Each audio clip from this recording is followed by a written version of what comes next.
I use a lot of counters in my animations, and I mean a lot.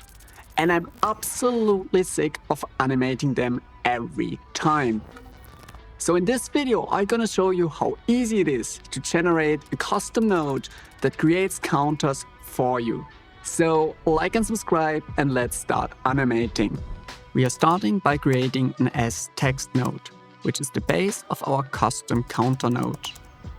Always remember to name your nodes, which will save your sanity down the road. Next, we right-click to the name and select Edit Controls.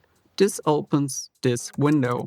In here, we name our first custom control counter. Allow it to be between 0 and 2.147 billion and select it as an integer. Down here, we select slider control and finish with pressing OK. Now we got the new subgroup for user in our sText node. In there you find the slider we just created. For the prefix, we head back to the Edit Controls window. This time we name it Prefix, select Text and Text Edit Control. We do this 2 more times for the suffix and the separator, and we have all the custom controls we need.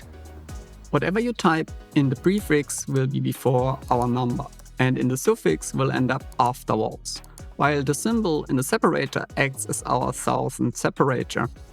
Until now, our sText node doesn't show anything, but we changed it by adding this expression to the text field. And before you panic, you find it in the video description down below. If you named everything the same I did, it should work right out of the box. If you change the variables in some way or another to something else, you have to change them up here in the code snippet. But with that fixed, it should work as well.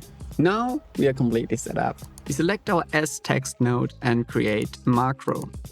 For the text, we select font, style, and all the color options, as well as size and tracking. Down here, we select all our custom controls. Now we save our macro in our macro folder. From now on, every time we need a counter, we can select the sCounter node we just created from our tool select window, and we have a counter ready to go. To animate the counter, we animate the counter slider in the same way as we animate anything else in Fusion. I hope this video was really helpful to you, and from now on you will save a lot of time when animating, so you don't have to create all these counters all the time.